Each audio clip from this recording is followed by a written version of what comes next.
एक इमोशनल कहानी। एक शहर में अनिल नाम का एक इंसान रहता था।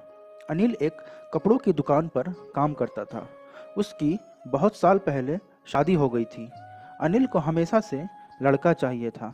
लड़का यह वंश का कुल दीपक होता है, पिता का नाम रोशन करता है और बुढ़ापे का सहारा होता है। लेकिन लड़की, वह शादी करके चली जाती है। ऐसी सोच रखने वाला वह पड़ोसियों को भी यह बात बताता था। शादी के कुछ साल बाद उसे दो लड़के हुए। बड़े बेटे का नाम करण और छोटे बेटे का नाम किशन रखा गया।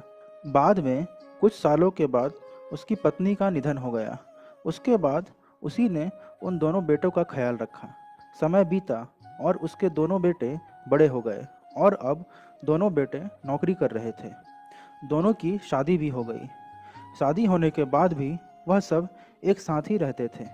कुछ साल एक साथ खुशी में गए, लेकिन बाद में दोनों भाई एक दूसरे के साथ झगड़ा करने लगे। दोनों बहुओं में छोटी छोटी बातों पर मतभेद होने लगी। यह सब देखकर अनिल को बहुत बुरा लगता था। अब दोनों ने अलग अलग रहने का निर्णय लिया और वह अलग हो गए। फिर पिताजी का ख्याल कौन रखेगा, ऐसा सवाल का निर्माण हुआ। दोनों बेटे एक एक महीना संभालेंगे, ऐसा तय किया गया। अनिल एक बेटे के साथ एक महीने के लिए रहने लगा, फिर दूसरे के पास एक महीना, ऐसा उसका बंटवारा हुआ। लेकिन जैसे तैसे वक्त बीतता गया, वैसे वैसे बहुओं और बेटों में अनिल को लेकर झगड़ा होने लगा। दोनों बेटों के घरों में झगड़े का कारण अनिल रहने लगा। यह बात अनिल को अच्छे से समझ में आ गई थी। अब अनिल को पुरानी यादें याद आने लगी थी। उसने ज़िंदगी में कितनी बड़ी गलती की थी, यह अब उसे समझ में आ रही थी। पर अब इसका क्या फ़ायदा। आखिर दोनों बेटों ने पिताजी को वृद्धा आश्रम भेजने का निर्णय लिया।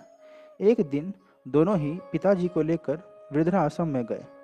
वहां जाने पर सभी औपचारिकता पूरी करके पिताजी को मिलकर वह दोनों अपने अपने घर वापस चले गए।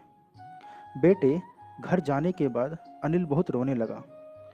उसके बाद वृद्धा आश्रम में कई लोगों ने उसे समझाया, पर वह बहुत दुखी हो गया था। अनिल को वृद्ध आश्रम में आकर 8 से 10 दिन हो गए थे। वह किसी से भी बातचीत नहीं करता था और एक पेड़ के नीचे बैठकर विचार में मग्न रहता था। वहाँ के लोग उसे पूछते थे, पर उसने किसी को भी कुछ भी नहीं बताया। कुछ दिनों में वह एक व्यक्ति से थोड़ा बहुत बोलने लगा। बाद में दोनों की अच्छी दोस्ती हो गई। एक दिन वह दोनों बैठे थे, तब वह व्यक्ति अनिल को अपनी कहानी बताने लगा। वह बोला, मुझे एक ही बेटा है। वह मेरे साथ छोटी छोटी बातों पर झगड़ा करता था। इस बात से मैं बहुत ज़्यादा ऊब चुका था और उसी वजह से फिर मैंने वृद्धा आश्रम में रहने का फैसला किया। कभी कभी मुझे ऐसा लगता था कि मुझे एक बेटे के साथ एक बेटी भी होती तो कितना अच्छा होता। कम से कम आज वो मेरे बुढ़ापे का लाठी तो बन ही सकती थी। उसका बोलना सुनकर अनिल और ज़्यादा दुखी हुआ और वह बहुत गहरे विचारों में खो गया। अनिल को दुखी अवस्था में देखकर उसके दोस्त ने इंसान से पूछा, आप क्या सोच रहे हो? आपके सामने देखो। उसे देखने वाले दो व्यक्तियों में से एक हमारे वृद्धाश्रम के मालिक है। उनका नाम कैलाश सेठ और दूसरी उनकी बेटी है, उसका नाम आराध्या है। वृद्ध आश्रम का सारा काम उसकी बेटी संभालती है। कैलाश सेठ इनको एकमात्र बेटी थी। बेटी माँ और पिताजी से बहुत प्यार करती है। उतना ही प्यार वह वृद्धाश्रम के हर एक व्यक्ति से करती है। अनिल सिर्फ उसकी तरफ ही देखते रह गया और उसका मन और भी ज़्यादा दुखी होने लगा। रात होने लगी थी। हर एक वृद्ध अपने अपने रूम में जाने लगे। अनिल भी उसके रूम में जाता है। रात का खाना जल्दी खाकर सब लोग सो जाते हैं। अनिल को उसकी भूतकाल का याद आने लगता है। अनिल की शादी होने के बाद उसे पहली बेटी हुई थी। उस वक्त उसे बहुत गुस्सा आया था। वह अपनी बीवी के मना करने के बाद भी गुस्से में उसने बेटी को उठाया और दूर जाकर उसे वहाँ कहीं और छोड़ आया। पर अब पश्चाताप करने के सिवाय कोई और उसके पास रास्ता भी नहीं था। अनिल को रात भर नींद नहीं आई। दूसरे दिन वृद्ध आश्रम में एक छोटा सा प्रोग्राम था। हर एक जल्दी उठता और अपने अपने काम में लग जाते थे। दोपहर को सब लोग हॉल में एकत्रित हुए। कैलाश सेठ और आराध्या भी आई वहाँ पर। प्रोग्राम चालू था। तब कैलाश सेठ का ध्यान 2-3 बार अनिल की तरफ गया। अनिल उनको बहुत ज़्यादा उदास बैठा हुआ दिखाई दे रहा था। उनको लगता है कि शायद अनिल की तबीयत अच्छी नहीं होगी। प्रोग्राम खत्म होने के बाद वह अनिल से बात करने के लिए उनके पास जाते हैं और अनिल को दुखी होने का कारण पूछते हैं। उसी समय अनिल बहुत रोने लगता है और थोड़ी देर बाद वह अपनी पूरी कहानी उसको बताता है कि मुझे भी पहले बेटी हुई थी, पर मुझे बेटी नहीं चाहिए थी, इसलिए मैंने गुस्से में आकर उसे छोड़कर आया। आज जब मैंने आपको आपकी बेटी के साथ देखा तो तभी मुझे समझ आया कि बेटी कितना प्यार करती है। मेरी बेटी भी मेरे साथ होती तो मुझे यहाँ वृद्ध आश्रम में रहना नहीं पड़ता। मेरे दोनों बेटों ने मुझे दुख के सिवा कुछ भी नहीं दिया। मैंने किए हुए पापों की सजा आज भुगत रहा हूँ। अनिल की सब बातें सुनकर कैलाश सेठ के मन में बहुत दुख हो रहा था।